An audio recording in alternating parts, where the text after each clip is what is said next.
शिव जी के ये दो गण ऐसे हैं, पृथ्वी पर मृत्युलोक में, संसार सागर में, भूमि पर, किसी भी गांव में, किसी भी खेड़े में, किसी भी नगर में, किसी भी कॉलोनी में, किसी भी सोसाइटी में शंकर भगवान के शिवलिंग की प्राण प्रतिष्ठा होती है तो सबसे पहले शंकर भगवान के ये दो गण जाते हैं, हुंडन और मुंडन।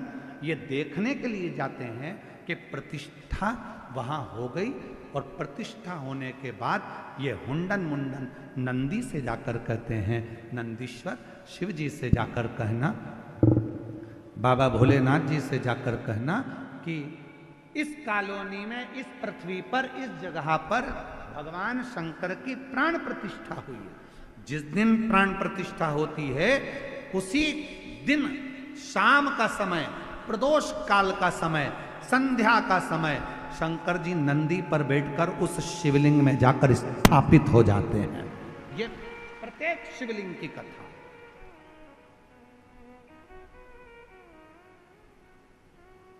कई लोग कहते हैं गुरुजी हमारे घर के पास अभी अभी मंदिर बना 1 साल पहले, हम वहां जल चढ़ाएं? क्यों नहीं? किसी ने कहा अभी हमारे घर के पास में 1 महीने पहले मंदिर बना, जल चढ़ाएं? क्यों नहीं? किसी ने कहा 15 दिन पहले मंदिर बना, क्यों नहीं?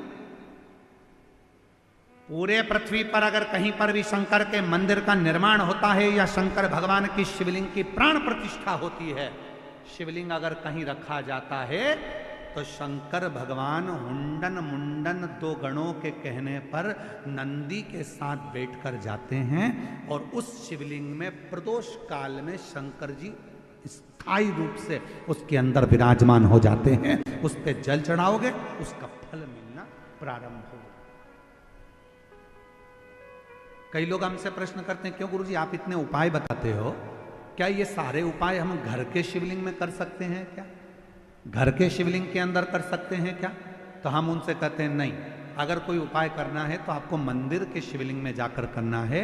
क्यों? क्योंकि मंदिर का शिवलिंग के अंदर भगवान शंकर जिस दिन प्राण प्रतिष्ठा होती है उसी दिन प्रदोष काल में शंकर जी उसके अंदर आकर विराजमान हो जाते हैं।